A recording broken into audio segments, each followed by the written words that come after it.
Hey guys. Hey. I got the popcorn. Perfect. And I'm from Mr. Darcy. Darcy. Alright, so let's see what's on television for today. They always said my axe would help me get girls, but it doesn't work near as well as this axe. Axe for men who like women, who like men. I'm irresistible. Dove told me that by using their body wash, I would fulfill my beauty potential and boost my own personal self-esteem. I'm happy to say that I tried their body wash and it worked. I feel like a woman of worth and I feel beautiful. So thank you, Dove, for helping women everywhere and letting me love myself again. Sexist. Sorry, I shouldn't swear. This was extremely sexist. It was pretty sexist. I just think it's ridiculous that they're selling the same product to different genders and acting like there's different purposes. But it's the same thing. It's body wash. It is. It's all the same. It's all the same. Makes you clean and squeaky. Oh, look, it's the news. Hi, on Late Night with the SOC Girls. We're talking about the Duke porn star. If you haven't heard yet, Bella Knox, the Duke porn star, has recently come into conflict with Duke and is getting threatened to be expelled just because she is an Ivy League school girl who's a porn star. Two things I guess don't mash together. Don't you find it interesting that this made the news? The poor girl's trying to get through college, and that's why she became a porn star. I know. It's ridiculous. The only reason why it made the news is because it's porn. Normal college students aren't in the news unless they do something unusual. And this is unusual. I mean, the girl's a feminist, for crying out loud. A straight A student at an Ivy League school, just trying to better herself and her future. And it's not her fault that her tuition is so high that she can afford it and had to take on a second job. I mean, some people take on a second job at McDonald's. She took it on being a porn star. To each their own. I heard that she even applied for government aid, but she was denied. And she was also mentioned in both a Catholic magazine and newsletter for volunteer service, so it's not like she's a terrible person. The news anchors who are also reporting this are just ignorant. They don't know what they're talking about. They're trying to make it off as this girl is horrible for doing what she's doing, but in all reality, she's just trying to put herself through an Ivy League school. They ignored all the good and just focused on the negative, which is shady of them to present. I agree. Go Bella Knox. And that's Late Night with the SOC Girls. Woo! Why didn't I think of that? Become a stripper for pay your tuition? That's outrageous. Crazy. Crazy. I could have been called the Asian Persuasion or something. If I became a stripper. Yeah. Hi. You okay there, Joe? Oh look, it's that Gossip Girl. The one who does all the rumors and news columns. She's nothing but bad opinions. So it's Gossip Girl here. Selena Gomez blaming lupus for her rehabilitation and battle with drugs and substance abuse. The starlet fallen from Disney just can't handle her breakup with Justin Bieber. Unfortunately, it's just another sad story about a Disney star who can't handle the spotlight and has to get out of it. You know you love me, XOXO, SOC Gossip I know that Girl. every news story needs a frame in order to be newsworthy, but people should really pick their frames a little kinder.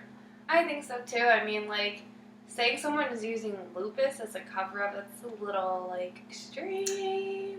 They'll say anything nowadays. Oh, they will. It's the girl who does the SOC News, the one that's, accurate.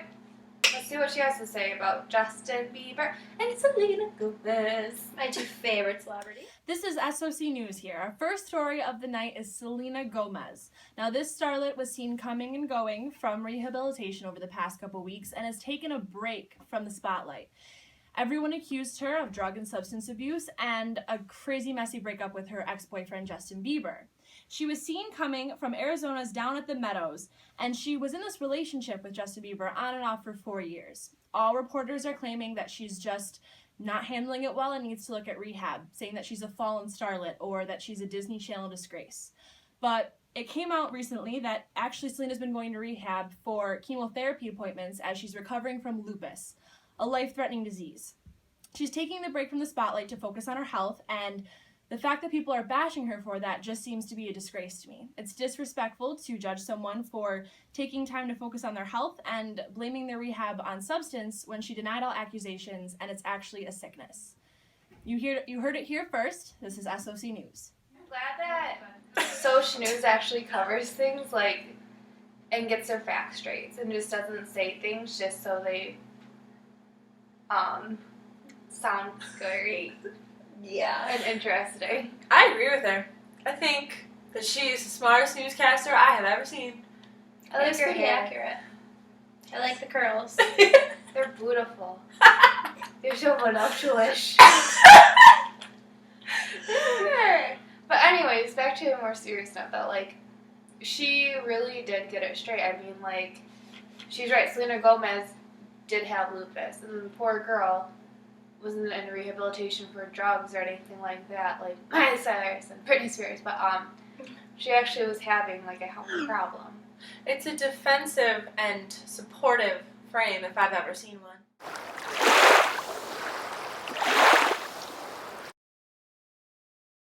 And now, bedroom. And...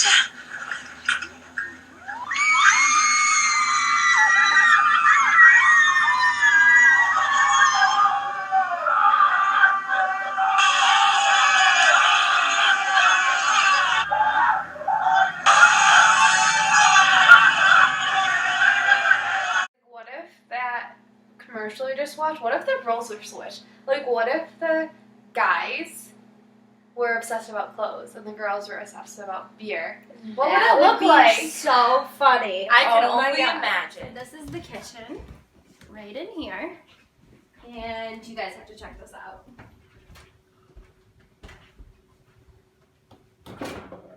Pause.